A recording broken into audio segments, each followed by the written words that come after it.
जिस तरीके से हमारे स्टेट के प्रेसिडेंट की हत्या की गई है उनके घर के बाहर, तो उससे ऐसा लगता है कि आपके तमिलनाडु स्टेट में कानून व्यवस्था नाम की कोई चीज नहीं है।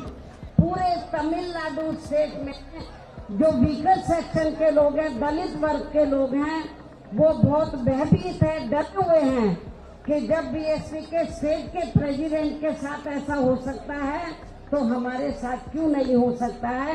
ये बड़े गंभीरता से सोचने की बात है। जिस तरीके से हमारे स्टेट के प्रेसिडेंट की हत्या की गई है उनके घर के बाहर, तो उससे ऐसा लगता है कि आपके तमिलनाडु स्टेट में कानून व्यवस्था नाम की कोई चीज नहीं है।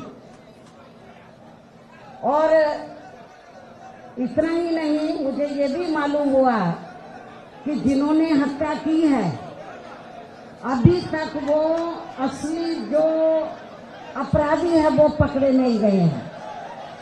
केवल खाना पूर्ति के लिए कुछ कर लिए हैं, असली अपराधी अब नहीं पकड़े गए हैं। स्टेट गवर्नमेंट को बहुत गंभीर होना चाहिए, क्योंकि ये हमारे स्टेट के प्रेसिडेंट का मामला नहीं है अकेले। पूरे तमिलनाडु स्टेट में जो वीकर सेक्शन के लोग हैं, दलित वर्ग के लोग हैं, वो बहुत भयभीत है, डरे हुए हैं कि जब बीएसपी के स्टेट के प्रेसिडेंट के साथ ऐसा हो सकता है तो हमारे साथ क्यों नहीं हो सकता है। ये बड़े गंभीरता से सोचने की बात है। इसलिए मेरा यहाँ की जो स्टेट गवर्नमेंट है तो उनसे ये कहना है, यहाँ के मुख्यमंत्री से खास तौर से, कि उनको लॉ एंड ऑर्डर तरफ ध्यान देना चाहिए और जो वीकर सेक्शन के लोग हैं, दलित वर्ग के लोग हैं, उनके सुरक्षा का ध्यान रखना बहुत जरूरी है। और जिस तरीके से शाम के वक्त आकर इनकी हत्या की गई, तो मुझे तो ऐसा लगता है कि ये अब तक यदि सरकार गंभीर होती तो जो असली अपराधी अब तक पकड़े जाते, लेकिन असली अपराधी अभी तक नहीं पकड़े हैं। इसलिए हम स्टेट गवर्नमेंट से ये चाहेंगे कि आप हमारे जो स्टेट के प्रेसिडेंट रहे हैं वो नहीं हमारे बीच में रहे, तो आप न्याय नहीं देना चाहते हैं तो हम चाहेंगे कि ये मामला सीबीआई को रेफर किया जाए, ताकि जो असली अपराधी हैं तो उनका असली चेहरा सामने आ जाए, ये मालूम पड़ जाए कि इसके पीछे हाथ किसका है। क्योंकि हमें कोई, हमारी पार्टी को कोई उम्मीद नहीं है यहाँ की स्टेट गवर्नमेंट हमें न्याय दे देगी। इसलिए स्टेट गवर्नमेंट ये चाहती है कि हमारे आदमी को न्याय मिले, दलितों को न्याय मिले, तो और उनका हाथ नहीं है स्टेट गवर्नमेंट का, वो कहते हैं कि हमारा हाथ नहीं है, तो फिर आपको ये मामला सीबीआई को तुरंत रेफर करना चाहिए। और यदि स्टेट गवर्नमेंट रेफर नहीं करती है सीबीआई को, तो समझ लो इसमें स्टेट गवर्नमेंट का भी कहीं ना कहीं हाथ जरूर है, और नहीं है तो उनको सीबीआई को रेफर करना चाहिए, ताकि ये मालूम पड़ जाए कि इसमें हाथ किसका है। इसलिए इस घटना को हमारी पार्टी ने काफी गंभीरता से लिया है और हमारी पार्टी कोई चुप नहीं बैठेगी। यहाँ हमारा यूनिट भी कोई चुप नहीं बैठेगा। स्टेट गवर्नमेंट पे पूरा दबाव बनाएगा कि आप यदि न्याय नहीं दे सकते तो सीबीआई को ये मामला रेफर करें। और इनके देहांत, इनकी जिस तरीके से हत्या की गई है, मृत्यु हुई है, हमारी पार्टी काफी दुखी है।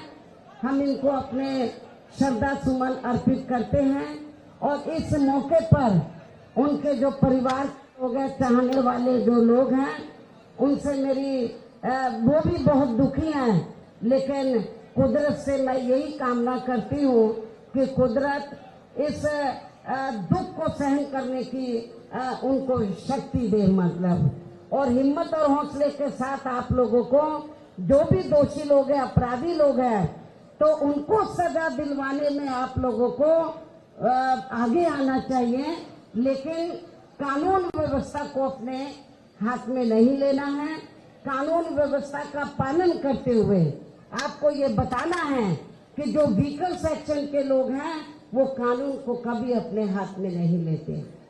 कानून व्यवस्था का पालन करते, कानून का जो शांति व्यवस्था के साथ कानून व्यवस्था सरकार इधर उसको सही ढंग से चला, वो मेंटेन करे या ना करे, कानून व्यवस्था का वो ध्यान रखे या ना रखे, लेकिन हमारी पार्टी चाहती है कि स्टेट में कानून व्यवस्था सही हो।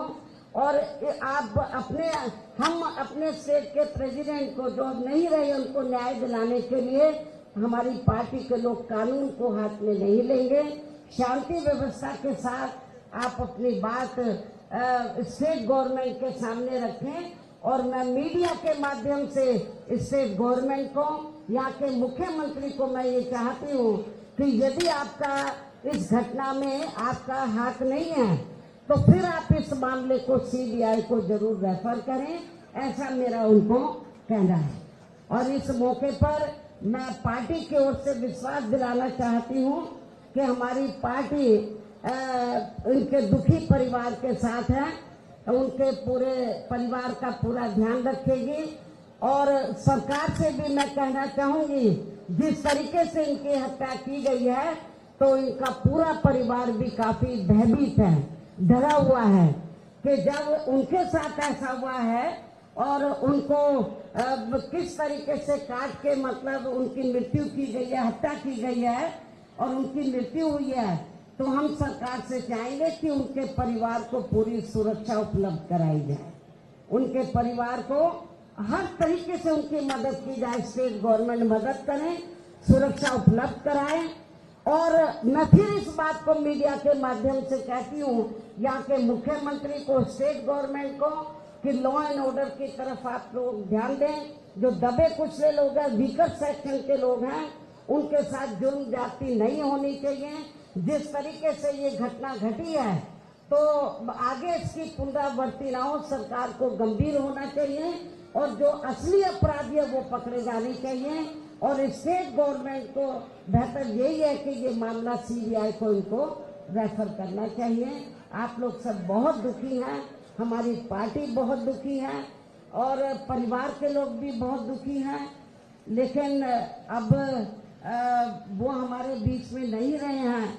ऐसे में मेरा उनके साथियों से, पार्टी के लोगों से यही कहना है, तो जिस हिम्मत और हौसले के साथ वो जी जान से इस पार्टी मूवमेंट को इस क्षेत्र में आगे बढ़ाते रहे, तो आप लोग इस मूवमेंट को आगे बढ़ाएंगे तो उनको भी जिधर भी, अभी मैं तो अंधविश्वास में ज्यादा यकीन नहीं रखती, लेकिन जो उनकी काम करने की जो उनकी चाहत थी, गरीब और मजलूमों की मदद करने की, एक एडवोकेट होने के नाते भी गरीबों की वो बहुत मदद करते थे, फ्री में उनका केस वगैरह देखते थे, गरीब होते थे, उनकी आर्थिक मदद करते थे। तो बहुत ही सुशील नेचर के, मानवतावादी नेचर का उनका व्यक्तित्व था। तो इसलिए उनके जिस तरीके से हत्या की है, हमें बहुत ज्यादा दुख है, पार्टी को बहुत ज्यादा दुख है। आप शांति बनाए रखें और स्टेट गवर्नमेंट भी कानून व्यवस्था की तरफ ध्यान दें और जो दबे कुचले लोग हैं उनके साथ आगे जुल्म जाति नहीं होनी चाहिए। और जिन्होंने भी हमारे स्टेट के प्रेसिडेंट की हत्या किया उनको ऐसी कड़ी सजा सरकार दे। यदि आप नहीं है तो इस मामले को सीबीआई से को रेफर करें। तो इन्हीं चंद बातों के साथ मैं पुनः इनके परिवार को, जो स्टेट के प्रेसिडेंट अब नहीं रहे, उनके परिवार को विश्वास दिलाना चाहती हूँ कि हमारी पार्टी उनके साथ है। हर सुख दुख की घड़ी में हम उनका पूरा साथ देंगे। धन्यवाद। जय भीम, जय भारत।